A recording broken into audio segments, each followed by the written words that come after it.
What is going on, FHGL? It's your host T-Dope110, and we have the results for Cooper Paddy Reverse, if I could just talk. But first, before I introduce my co-host, Forza Horizon Drift League is presented by Trifecta Drift Team. Do you meet the trifecta? Speed, proximity, style. Also brought to you by Plantronics Gaming. Gear up, gear good. Also sponsored by 110 Customs. We don't just give 100% effort, we give you 110. Also sponsored by Figurative Tuning. Need a drift tune that needs a couple tweaks or a whole new drift tune? Go to Figurative Tuning. They'll help you figure it out. Excuse me. Also sponsored by HKS Performance, bringing style to drifting since 2002. Also by Team 5 Zygon, Forza Daily Skids on Instagram, Strictly Sideways, and Vapors Vape Shop. So let me go ahead and unmute my co-host, Drift Lurkin. What is up, buddy? Not much. These runs were definitely some impressive runs. It was really hard to score on a lot of these runs. Definitely took us a lot longer than it expected to take. Oh yeah, definitely. So we're gonna go ahead and get into it. I won't be able to watch chat because I don't have enough mobile devices free. And then also the party's messed up, so it says we have two twin Terpskis, and I'm not sure which one to unmute. So we're just gonna go ahead and go through with it. So let me bring it up here. So after a really long weekend lurk, like we said in the past streams, but just in case there's anybody new in here, we had almost a roller coaster of emotions and runs this weekend. Oh yeah, we definitely did. We seen AJ Soups All Over You hitting some mad angle on the hairpin where a lot of people were actually going a little bit shallow on it to try and get into that outside clip. We also seen Carnage King just getting massive angle around the course along with AJ. And a lot of the underdog drivers that I haven't even seen doing really, really well in these qualifying laps that they actually did. Yeah, definitely. All right, so it looks like we got Terpskis back in here. Hopefully it shows only one. It does not, but it says I have them unmuted. Terpskis, you there?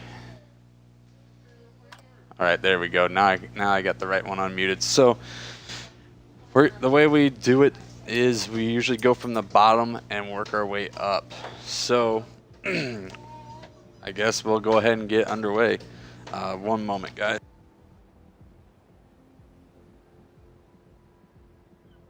Sorry guys, you might hear my daughter banging on the door in the background. I do apologize.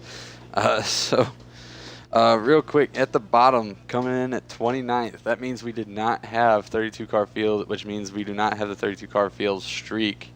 But we were pretty close. I will think about it and see if we still could do a 32 car field. But to do that next season, we need to have 32 cars for the remainder of the season. But anyway, coming in at 29th with double zeros is Detroit BMBG. Then coming in at 28th, also with double zeros, is J-Rogue 1986. Also with double zeros coming in at 27th is Zombie Killer 59. And coming in at 26 again with double zeros. This is the last of the double zeros. Again at 26th is Spared Block 7332. Then the first person to get a scoring run in this field, coming at 25th with a first run of 0 and a second run of 50, is YT Invert Fusion. And then again, guys, we determined he did get points deducted because in stream, where everybody could see after his runs, he was not only running logos from a team that he wasn't on, he was also running an illegal car for the league as well. So he got a minor point deduction on that overall score. Then we got in 24th with a first run of 0 and a second run of 53 is YRN Deathstroke. Then coming in at 23rd, his first event back with a first run of 53 and a second run of 0 is Blessed Track 351. Then coming in at 22nd with a first run of 55 and a second run of 54, not the greatest scores, but it is consistent, is Vibes Kilo. And then coming in at 21st with a first run of 65 and a second run of 0, coming in at 21st is Metro Osprey 23. So 21st through 25th, you don't have to stay ready at all times, but please be ready in case there's a bunch of dropouts, because we did have a lot of no-shows this weekend at qualifying. But now getting into the field, these next 4 drivers must stay ready at all times. You will be included in a message thread. We ask you to stay ready at all times in case of dropouts. But coming in at 20th, first driver to stay ready is with a first run of 64 and a second run of 67 is Lazarus Seali. And then coming in at 19th with a first run of 69 and a second run of 0 is Dat Booty Meat 253. Then coming in at 18th, also with a first run of 69 and a second run of 0. The reason he got the higher score was because he had more style points. Coming at 18th yet again is God's OP. Then the last driver that outside the field that has to stay ready at all times with the first run of 72 and a second run of 0, coming in at 17th, is Lambo's Arbe. So that's the field that did not make it. And just to let you guys know, and I'm sure Luke can agree with me, there is a lot of lower scores than what we have seen this season, and we do not get into the higher scores until about maybe the top 5, Lurk. Oh yeah, definitely. Probably I would give it about like maybe the top 7 where we get to the semi-decently high scores. But other than that, a lot of people did do really well. It was really hard to judge, like I said, because I wanted people to pull more angle. Terpsies wanted them to stay on the line more. It was really difficult to judge throughout all those runs. We were constantly freeze framing, going back and checking, making sure people were on their line, making sure that they had angle. They weren't going opposite drift. They weren't very twitchy and everything like that. So it was a very difficult judging experience for this one. Agreed. All right, so now we're getting into our top 16 qualifiers. This is the field that is qualified to run battles. The only way that will change is if any of these drivers drop out. So coming in at 16th, the bottom of the field, talk about consistency, a first run of 73 and a second run of 73 as well. Again, coming in at 16th, his first FHDL event of the season. The only driver from Strictly Sideways that came out this weekend is Godzilla GTR R36. And then coming in at 15th, he finally, and Lurk, he is finally qualified in the top 16. He came in from outside the field twice this season and put up a fight, but he's finally made it with a first run of 0 and a second run of 76 is Salzig XX. So it's good for him to finally get into the field. Oh yeah, it definitely is.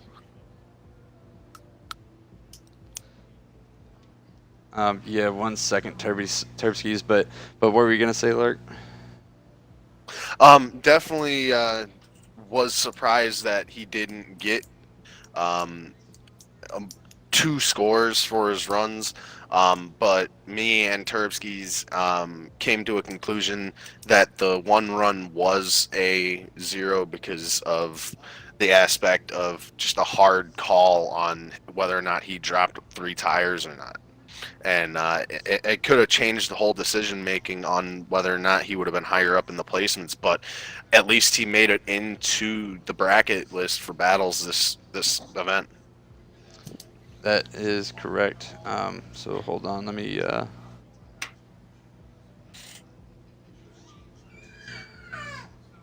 It shows here, Terpsky, it's not a moderator for whatever reason.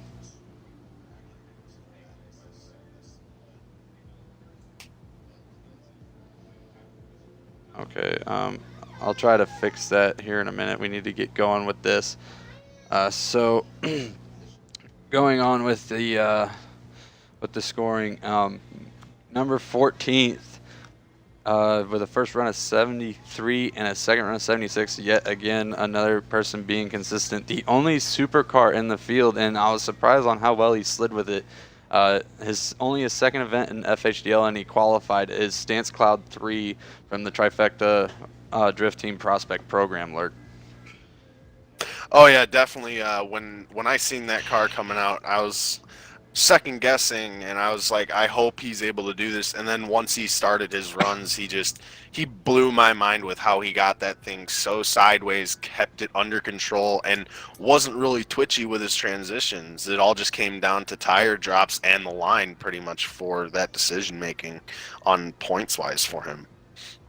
Definitely. And now coming in at 13th with a first run of 76 and a second run of 76, again with the consistency from these drivers.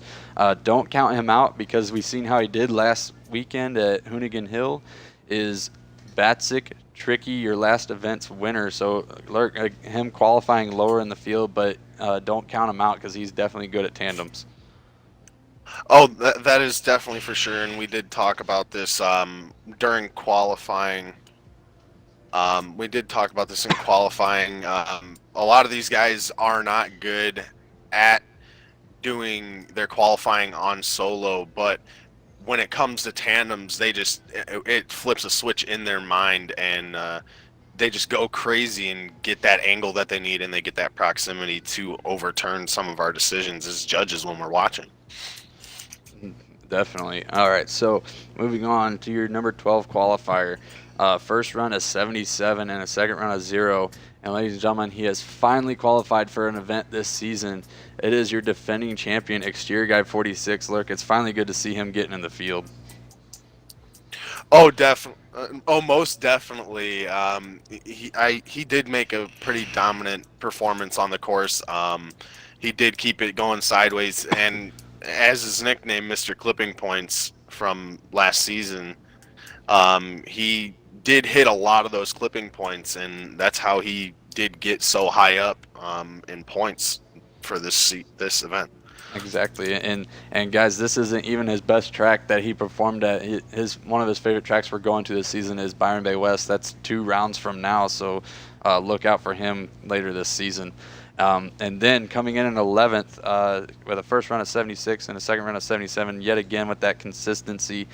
His first FHDL event out is Wolfie Drifts. And then now we're getting into your top 10 qualifiers. All right, so coming in at 10 with a first run of 77 and a second run of 78, again with the consistency from these drivers, Lurk, is Awakened Savage 77. Oh, most definitely there. I know that when I'm saying this, most definitely it is upsetting some people, but they are showing towards that top 10 how much they practiced this course and how much they spent on trying to perfect their entrances and keeping their line and their angle throughout that whole course. All right, so now coming in at 9th from Most Hated Drift Crew, first run of 79, a second run of 0, is Sorry No Milk. And then coming in at 8th, yet again, for the 3rd time in a row this season, he's been in the top 10 qualifiers, and his runs were consistent with, like I said, a 78 for the first run and an 81 for his second run. Ahead of Instagram for FHDL is T. John from Trifecta Drift Team. So yet again, him getting in the top 10, Lurk. Oh, definitely on that one. T-John did show that he knew what he was doing. He went all out on his second course. Like a lot of these drivers were telling us, they're being more conservative on their first run, making sure that they're not going off course or dropping their tires, making sure that they're gonna get at least one score on for both runs. And then on that second run, they just rip it out and they go and go and go, and they try their best to keep them on track. And for T. John, he ended up getting a higher score on his second run where he went full 110% out there, and especially in the rain where we've seen a lot of these drivers actually go off course, drop all four tires, or end up spinning out. That is right. And just to point out, guys, T-John is the first driver to get into the 80s in this field. All right, so then coming in 7th, Storm Drift driver, a new Storm Drift driver with a first run of 71 and a second run of 82. And he's a co-leader, as Terpsky's just told me. Only getting the spot by 1 point is Stinky Bog 82. Now, another Storm Drift driver. So Storm Drift, since Batzik has won, I mean, Storm Drift was a small team, and it seems like with Batzik winning, it's grew. And Lurk, you can answer that after I announce the driver. But coming in 6th with a first run of 83 and a second run of 77 is EJ8 Drew. Oh yeah, EJ, he definitely came into this, and I was paying attention to him in practices when he showed up for practices, and he was showing that he was struggling a little bit on the course. So when he did come in for qualifying, I didn't have high hopes for him, and then I seen his runs, and he just blew my mind on how well he progressed from practicing to not being at practice to practicing on his own to get himself at that point where he is one of our top qualifiers for this event. Exactly. And so now we're in the top 5, guys. Top 5 qualifiers. So 5th with a first run of 74 and a second run of 85. Your number 1 qualifier from Surfers Paradise North is FDB the Ash. Then coming in at 4th with a first run of 82 and a second run of 89. So the points jumped up quite a bit there. But coming in at 4th is your number 1 in the points. For Surfers Paradise North, runner-up is Preeminent Being. So the points leader yet again, well, I say yet again, but he was number 1 qualifier last week, and then now he's still getting in the top 5 here, Lurk. Oh yeah, he had some struggles going in through this course. I don't know if it was just his tune wasn't set properly, or if he was just having little nervous jitters on a completely new course, and maybe he didn't practice enough as he should have. But he still did show that he is a really good dominant drifter, and he's here to stay, and he's here to keep up in that number 1 spot for points. That is right. That is definitely right. So now, getting your top 3 qualifiers, guys. Top 3 is NSR Demon Shadow coming in at 3rd with a first run of 89 and a second run of 86. Talk about consistency. Hopefully he can pull it out in the brackets though, Lurk. Oh, for sure on that one. He is definitely one of the most dominant drivers. We did state that these top 3 drivers during stream were going to be in that top position because of how dominant their performances have been in the past and on these qualifying courses that we've been laying out, and they've been just going all over the place with how ham they've been going on this course. Oh yeah. So now your number 2 qualifier, he's gotten number 2 qualifier before in the past for our first event this season. With a first run of 0 and a second run of 95. So first one in the 95, and he had a hell of a run in the rain. And Lurk, you definitely love that run. Is Carnage King 87? Oh yeah, for sure on that one. He did show that he was definitely up there in the skills for this course. He can take that Corvette and sling it around and keep angle, keep himself extended, not angle check too much, and keep himself going the whole time without really having to slow down, but at that clipping point where the hairpin is at. And he's just showing how dominant he is, and it's just amazing to see such good drifters coming together and showing how dominant they are. Definitely. All right, so now your number one qualifier, and I do apologize for the cry in the back. My daughter's very sick, but number one qualifier from Trifecta Drift Team, and he with that Dodge Dart. He's also known as Douche in the Dart, with a first run of 95 and a second run of 95. So consistency, very, very good, and very, very good consistently, like I just said. But AJ Soup's all over you getting the number one qualifier, Lurk. Oh yeah, we definitely we definitely called that his runs were some of the best that we've seen, and it turned out that they were the best. He was the closest driver besides Carnage getting up there towards that perfect score that we were looking for, and it all came down to the fact that Carnage did get that 0 on his first run. I would have loved to see Carnage not get that 0 because it would have been a toss-up between the two, which one was going to get number 1 and 2. But AJ did show that he is a really dominant driver in this scene and on this course, showing that Thunder Pony going crazy across that course. Definitely. All right, so that's going to do it for your field for Cooper Padilla Reverse. So the course preview for Rainforest Run should be coming up soon. I'm going to get to work on it shortly after this, but first I got to make dinner for my family. But thanks for all the drivers coming out and running, and great job, and congrats to AJ Soup getting number one qualifier. From me and Lurk, keep it slideways, everybody.